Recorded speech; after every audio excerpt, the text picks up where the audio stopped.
1987년 10월 증권시장 대폭락 이후 당시 독일 수상이던 헬무트 슈미트는 증권시장 온통 정신병자로 뒤덮여 있다 라고 표현했습니다.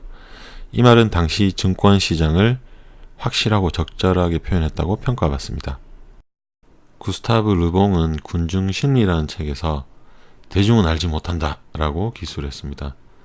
천재에 가까운 100명을 좁은 공간에 몰아넣으면 이들은 정신이 아닌 감정에 의해 지배를 받습니다. 다만 나만 똑똑하니 내가 무조건 옳다기보다는 선택의 순간에는 대중과 반대로 움직이되 대중이 과연 어떤 선택을 할까 하는 건 중요한 체크 포인트여야 합니다. 한 박자 먼저 움직여야 하는 거죠. 어쨌든 이런 대중심리를 이해해야 증권시장을 이해하기 쉽습니다.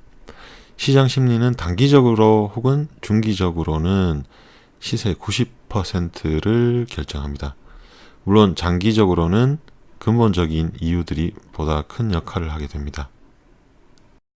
심리학 이외에 또 하나 중요한 요소는 주식들이 자본과 배짱이 두둑한 투자자들 손에 있는가 아니면 겁쟁이 투자자들 손에 있는가입니다. 폭락장의 공포 속에서 저가 매수한 배짱 좋은 사람들과 상승기에 주변에 귀가 솔깃해서 따라온 사람들과의 차이라고 보면 되겠죠. 단기적으로 경제 상황 자체는 증권 시세에 큰 영향을 주지 못합니다. 물론 장기적으로는 금리나 산업 부분의 경기 등이 시세에 영향을 미치게 됩니다. 증권시장의 중기적 시세에 영향을 주는 심리학 이외의 요소는 바로 금리입니다.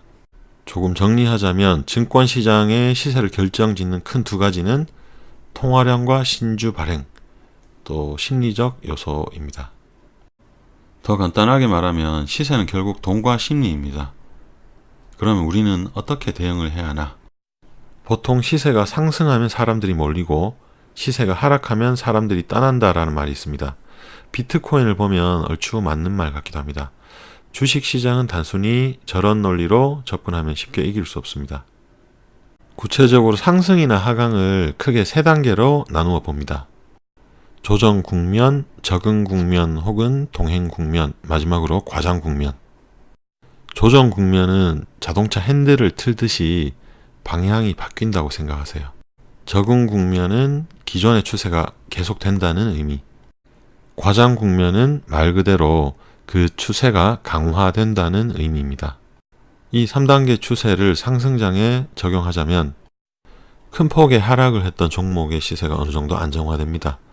이때가 상승운동의 첫 단계입니다. 두 번째 단계인 적응 국면에서는 시세가 사건이나 뉴스에 동행하고 반응하며 올라갑니다. 잘 오르다가 부정적인 사건이 발생하면 시세는 다시 떨어지기도 합니다. 이 국면에서 긍정적인 요소가 계속 작용하면 다음 세 번째 단계로 넘어갑니다. 세 번째 과장 국면에서는 시장은 장밋빛 분위기를 만들고 낙관론자들은 행복감에 젖습니다. 군중의 히스테리가 시세를 끌어올립니다. 상승장에서 그러면 어떻게 대응을 하느냐? 1단계 조정 국면에서는 바이, 3단계 과장 국면에서는 셀, 2단계 적응 국면에서는 아무것도 안 하고 쉬면 됩니다. 하락장에서는 반대로 하면 됩니다. 투자자가 군중의 히스테리를 떨쳐버리고 대중과 반대로 행동하는 것은 쉽지는 않습니다만 훈련으로 가능합니다. 타인을 믿지 말고 뉴스를 멀리하고 조금은 건방져도 됩니다. 군중과 함께하면 마음은 편하지만 돈을 잃습니다. 주식시장에서는 소수만 돈을 벌 수 있다는 점을 꼭 명심해야 합니다. 주식판은 1대1 맞고가 아니고 한 명에게 몰아주는 게임에 가깝습니다. 물론 각 단계를 정확한 수학적 계산으로 미리 예측하는 것은 불가능합니다. 자신의 좋은 경험 아니면 망했던 경험 등을 통해서 손가락 끝 감각을 스스로 키워야 합니다. 그 또한 틀릴 가능성은 있습니다. 그리고 각 증권사마다 똑똑한 전문가들이 시장을 분석하지만 과거에 대해서만 신뢰를 하셔야 합니다. 만약에 어떤 전문가가 증권시장의 시세나 추세를 학문적으로 확신에 차서 예측하는 사람이 있다면 그 사람은 사기꾼 아니면 바보입니다. 이렇듯이 주식을 사고 팔 때 딱 떨어지는 타이밍을 잡는 무조건적인 방법은 없어서 접근이 좀 어려울 수는 있습니다만 우리에게는 무한의 기회가 주어집니다. 야구 선수에게 스트라이크 아웃이 없다면 5할, 6할 타자도 가능하겠죠. 내가 좋아하고 확실한 공만 때리면 되니까. 또 좋은 투수도 공을 많이 던지다 보면 힘이 빠지고 제구도 흐트러질 때가 있습니다. 그리고 매매할 때는 조금 무겁게 움직일 필요가 있습니다. 좋은 종목을 고를 때까지 충분한 시간을 투자하시기 바랍니다. 막 이거 사면 바로 오를 것 같고 그래서 급하게 사면 보통은 후회합니다. 그게 욕심이고 탐욕이죠.